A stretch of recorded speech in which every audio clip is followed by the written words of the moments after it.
اعوذ باللہ من الشیطان الرجیم بسم اللہ الرحمن الرحیم یا صاحب الجمال و یا سید البشر من وجهك المنی لقد نفر القمر لا يمكن الثناء كما كان حقه بعد از خدا بزرگ توئی قصہ مختصر جزا اللہ عنا سیدنا و مولانا محمد صلی اللہ علیہ وآلہ وسلم ما هو اہلہ یا رب لک الحمد كما ينبغي لجلال وجهك وعظیم سلطانک رب اشرح لی صدری ویسر لی امری واحلل عقدۃ من لسانی یفقہوا قولی رب زدنی علما رب زدنی علما رب زدنی علما۔ السلام علیکم ورحمۃ اللہ وبرکاتہ۔ میں حافظہ افرا جاوید اسلام آپ سب سے مخاطب ہوں اپنے یوٹیوب چینل انفینٹ اسلام میں آپ سب کو خوش آمدید کہتی ہوں۔ امید کرتی ہوں آپ سب خیریت سے ہوں گے، زندگی پرسکون، پر اطمینان اور ایمان بخیر گزر رہی ہوگی۔ سورۃ النحل اردو ترجمہ اور تفسیر، اس کی آیت نمبر 34 تک ہم نے گزشتہ سبق میں پڑھ لیا تھا۔ آج کے سبق میں آیت نمبر 35 سے باقاعدہ آغاز کریں گے، جس میں اللہ رب العزت ارشاد فرماتا ہے، اور مشرک کہنے لگے کسی اور کی عبادت نہ کرتے اور نہ کہ ہم اس کے حکم کے بغیر کسی چیز کو حرام قرار دیتے۔ ان سے پہلے لوگوں نے بھی ایسا ہی کیا تھا، تو رسولوں پر تو صاف صاف تبلیغ کر دینا ہی لازم ہے۔ اب یہاں پر دو باتیں آ جاتی ہیں، ایک مشیت الہی اور دوسرا احکامات الہی۔ احکامات الہی کا انکار کرنا اور اس کو مشیت الہی پر ڈال دینا، یہ مشرکین کا طریقہ رہا ہے۔ وہ کیا کرتے تھے؟ انہوں نے اس آیت میں ہم نے کیا پڑھا؟ وہ کہتے کہ اگر اللہ چاہتا تو نہ ہم شرک کرتے، نہ ہم اس کی حلال کردہ کو حرام کرتے، نہ اس کی منع کردہ کو حلال اور جائز سمجھتے۔ یعنی انہوں نے مشیت الہی کو حکم الہی کے ساتھ بدل دیا۔ اب حکم الہی کیا ہے؟ اللہ نے ہر شخص کو اس کے لیے تقدیر بنائی، تقدیر مبرم غیر مبرم بنائی، ٹھیک ہے؟ مبرم میں طے شدہ تھا، غیر مبرم کی ڈیٹیل اب میں آپ کو اس لیکچر کے ساتھ اس کا لنک بھی دے دوں گی، اگر آپ نے وہ لیکچر نہیں سنا تو سن لیجئے گا۔ اس میں کیا ہے کہ اللہ تبارک و تعالیٰ نے راستہ دکھایا، پھر انسان پر چھوڑا کہ وہ کس کو چوز کرتا ہے، ہدایت کو یا گمراہی کو۔ تو جو شخص اپنے لیے گمراہی کو چوز کر لے اور اس کے بعد کہے کہ قسمت میں یہ لکھا تھا، اللہ چاہتا تو ایسا نہ ہوتا، تو یہ طریقہ تو مشرکین کا ہے۔ اور فی زمانہ مسلمان بھی اس کام میں پڑے ہوئے ہیں کہ کلمہ گو تو ہیں، لیکن ہر کام اینٹی اسلام کرنا ہے اور کہنا ہے کہ اگر اللہ چاہتا تو ایسا ہی ہوتا، اللہ چاہتا تو ہم نیک ہوتے، اللہ چاہتا تو ہم یہ گناہ نہ کرتے، یا فلاں بندہ گناہ نہ کرتا تو وہ اللہ کی علیہ اعوذ باللہ رضا ہے کہ وہ گناہ کر رہا ہے؟ کیا اللہ راضی ہے کہ وہ گناہ کر رہا ہے؟ کیا ہمارے گناہ کرنے پہ رب ہم سے راضی ہوتا ہے؟ نہیں نا۔ کیوں ناراض ہوتا ہے؟ کیونکہ اللہ نے آپشن دیا، اللہ نے آپ کے سامنے دو راستے رکھے۔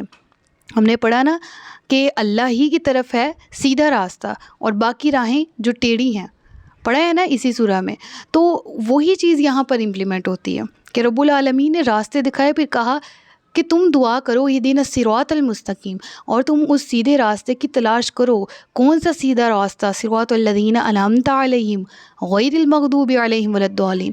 اب غیر المغضوب کا ذکر بھی کر دیا، لیکن پھر ان راستوں پر ہی چلنا جو کہ غضب کیے ہوئے لوگوں کا ہے، چلنے کے بعد کہنا کہ اللہ تعالیٰ نے ہی چلایا، تو یہ چیز نہ عقل میں آتی ہے اور نہ ہی یہ چیز دین اسلام کی اصل روح ہے، ٹھیک ہے؟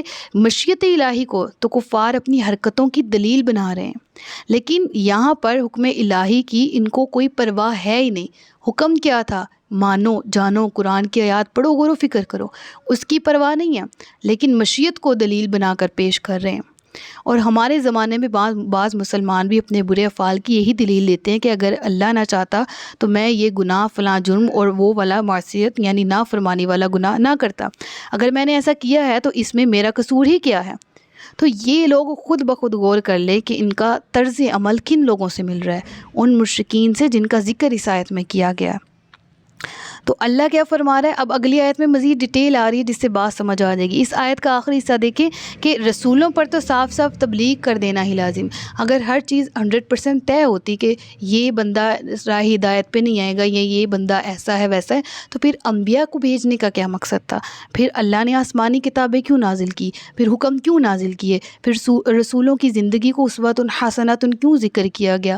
ان کو بہترین مثال بنا کے، اعلیٰ زندگیاں، اعلیٰ کردار بنا کے، عملی نمونہ بنا کے کیوں مبعوث فرمایا گیا؟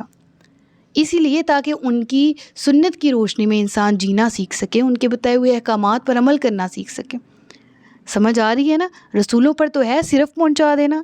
پھر آگے آیت نمبر 36 دیکھیے گا، اور بے شک ہر امت میں ہم نے ایک رسول بھیجا کہ اے لوگوں اللہ کی عبادت کرو، یعنی رسول آئے، ہر امت میں آئے۔ تو اب امت والوں کو رسول کو جھٹلا کر اور اپنے گناہوں کا سارا ملبہ اپنے اوپر ڈالنے کے بجائے، قصور اپنے اوپر ڈالنے کے بجائے بس یہ کہہ دینا کہ اگر اللہ چاہتا تو ہم مسلمان ہوتے، تو یہ چیز جو ہے وہ نہ دین کی روح میں ہے، نہ عقل میں آتی ہے، عقل کے خلاف بات ہے۔ یہ تو وہی بات ہو گئی نا کہ ایک انسان اندھا ہے تو وہ سورج کے ہونے کا انکار کرے کہ سورج ہی نہیں ہے، تو دوسرے انسان کیا کہیں گے کہ تمہاری آنکھیں دیکھنے کے قابل نہیں ہیں، سورج تو ہے۔ اسی طرح سے دین اسلام پر عمل نہ کرنا اور کہنا کہ اللہ نے چاہا ہے تو ہی میں ایسا ہوں، اللہ چاہتا تو میں ایکسیپٹ کر لیتا، عمل کر لیتا، تو یہ بالکل اس نابینا کی مثال ہے جو کہ خود اندر کہہ رہا ہے کہ سورج موجود ہی نہیں ہے، میں اس کی روشنی نہیں دیکھ رہا اس لیے وہ موجود نہیں۔ ارے تم نہیں دیکھ رہے، اس کا مطلب تمہاری آنکھوں میں نقص ہے، باقی پوری دنیا سورج دیکھ رہی ہے۔ سمجھ آ رہی؟ تو ہدایت دنیا قرآن سے لے رہی ہے، لوگ لے رہے ہیں، جو نہیں لے رہے وہ خود پہ، اپنے آپ پہ، اپنی زندگی پر غور کریں، نہ کہ قرآن پر یا دین اسلام پر انگلی اٹھائیں۔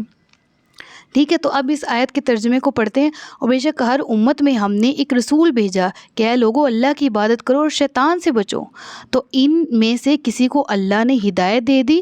اب یہاں پر اس آیت پر مزید آپ اگر آپ نے غور نہیں کیا ہوگا تو اٹک جائیں گے، لہٰذا میں آپ کو پھر سے یہ آیت یہاں سے شروع کر کے پڑھاتی ہوں۔ تو ان میں سے کسی کو اللہ نے ہدایت دے دی اور کسی پر گمراہی ثابت ہو گئی۔ اب یہ نہیں کہا تو ان میں سے کسی کو ہدایت دے دی، کسی کو گمراہ کر دیا، ایسا نہیں نہ لکھا، کسی کو ہدایت دی گئی اور کسی پر گمراہی ثابت ہو گئی۔ ہدایت کن کو دی گئی؟ جنہوں نے طلب کی تھی۔ گمراہی کن پر ثابت ہوئی؟ جنہوں نے اپنے آپ کو گمراہ کرنا چاہا۔ تو رب نے کیا فرمایا؟ تو تم زمین میں چل پھر کر دیکھو کہ جھٹلانے والوں کا انجام کیا ہوا، اور اگر تم ان کی ہدایت کی حرص کرتے ہو تو بے شک اللہ اسے ہدایت نہیں دیتا جسے وہ گمراہ کر دے، اور ان کا کوئی مددگار نہیں۔ اب رسول پاک صلی اللہ علیہ وآلہ وسلم جو کہ دل میں خواہش رکھتے تھے، دل میں ان کے امید تھی، دل میں جو شوق رکھتے تھے کہ یہ لوگ ایمان لیں، رب العالمین فرما رہے ہیں کہ یا رسول اللہ صلی اللہ علیہ وآلہ وسلم تم ان کی ہدایت کی حرص کرتے ہو تو یہ چھوڑ دو، کیونکہ ان پر گمراہی ثابت ہو چکی۔ کیوں؟ بے شک اللہ اسے ہدایت نہیں دیتا جسے وہ گمراہ کر دے۔ اب یہاں پھر وہ بات آ گئی حقت علیہ الضلالہ والی، کہ جس پر گمراہی ثابت ہو چکی اس کو ہدایت نہیں ملتی۔ جس کو ہدایت ملتی ہے وہ طلب ہدایت میں ہوتا ہے۔ جس کو اللہ گمراہ کرے وہ خود گمراہ ہونا چاہ رہا ہوتا ہے، اس کے افعال ایسے ہوتے ہیں جو اس کو گمراہی کی طرف لے جاتے ہیں۔ ٹھیک ہے نا؟ تو اس چیز کا ذکر ہے کہ جسے وہ گمراہ کر دے پھر اس کا کوئی مددگار نہیں ہوتا۔ پھر آگے ذکر ہوا اگلی آیت میں، اور انہوں نے بڑی کوشش کر کے اللہ کی قسم کھائی کہ اللہ کسی مرنے والے کو نہ اٹھائے گا، کیوں نہیں، یہ سچا وعدہ اس کے ذمہ پر ہے، لیکن اکثر لوگ نہیں جانتے۔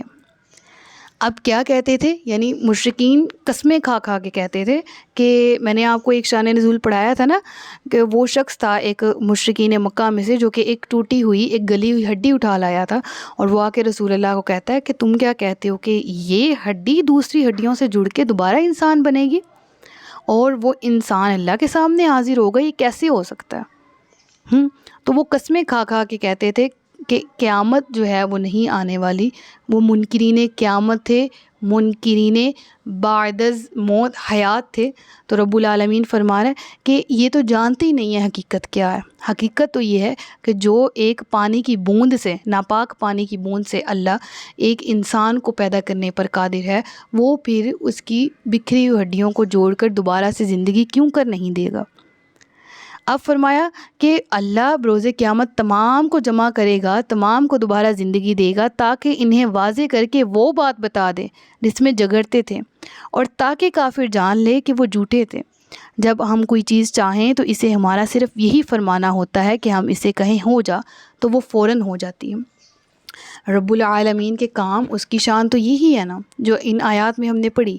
قیامت خود بتائے گی قیامت کیوں ضروری تھی، کیوں ضروری تھی۔ اللہ فرما رہا ہے لِيُبَيِّنَ لَهُمُ الَّذِي يَخْتَلِفُونَ فِيهِ، ساری زندگی جس میں لڑتے رہے اس کا فیصلہ بھی تو ہونا باقی ہے نا، وہ ہوگا۔ وَلِيَعْلَمَ الَّذِينَ كَفَرُوا أَنَّهُمْ كَانُوا كَاذِبِينَ، پھر وہ کافر بھی جان لیں گے کہ ہم جھوٹے تھے۔ اس لیے وہ فیصلے کا دن آنا باقی ہے اور وہ فیصلے کا دن آئے گا۔ انما قولنا لشیء اذا اردناه ان نقول له کن فیکون۔ یہاں اللہ اپنی کبریائی کا ذکر کر رہا ہے، اپنی بادشاہت کا، اپنی حکمرانی کا، اپنے الہ ہونے کا، اپنے معبود ہونے کا، کہ میں جب کسی کام کا ارادہ کرتا ہوں تو محض اتنا کہتا ہوں کن فیکون، بس وہ کام ہو جاتا ہے۔ ایک انسان ہی ہے جو بڑا کھلا جھگڑالو ہے، جو اپنے نفس پرست ہو چکا ہے، جو اپنے نفس کا غلام ہو چکا ہے، اور یہی غلامی ہے جو اس کو اس کے رب سے دور لیے جا رہی ہے۔ مالک ایک کن کہہ کے فیکون تمام کام کر دینے والا ہے۔ تو آئیں اس رکوع کے آخر میں یہ دعا بھی کر لیتے ہیں کہ اے مالک دو جہاں، اے تمام کائنات کو بنانے والے رب العالمین، اے رب العالمین، جتنے بھی عالمین، جتنے بھی جہان ہیں، ان سب کے کریٹر، ہم تیری بارگاہ میں دعا کرتے ہیں کیا کہ ہماری مصیبتیں، ہماری مشکلیں، جتنی بھی زندگی میں مشکلات آ چکی، جن سے نکلنا ہمارے لیے ناممکن ہے، تیرے کن پر آ کر بات رکی ہے۔ ہمارے حق میں کن فرما دے تو، ہمارے حق میں کن فرما دے تو، تیرے لیے تو کن کہنا ہی ہے تو وہ تمام مشکلات دور ہو جائیں گی جو فیکون ہو جانی ہیں۔ صرف تیرے کن کا انتظار ہے۔ مالک ہماری دعاؤں کو قبول فرما، صراط مستقیم عطا فرما، ہمیں وہ راستہ عطا فرما جس پر چلنے سے تو اور تیرے محبوب راضی ہوتے ہیں۔ دنیا اور آخرت کی بھلائی عطا فرما۔ ربنا آتنا فی الدنیا حسنہ وفی الآخرۃ حسنہ وقنا عذاب النار۔ صدق اللہ العلی العظیم وصدق رسولہ النبی الکریم۔ سچ فرمایا اللہ نے جو عظمت والا ہے۔ اپنا بہت سا خیال رکھیے گا، مجھے دعاؤں میں یاد رکھیے گا۔ تاجدار ختم نبوت زندہ باد، پاکستان ہمیشہ زندہ باد۔ السلام علیکم ورحمۃ اللہ وبرکاتہ۔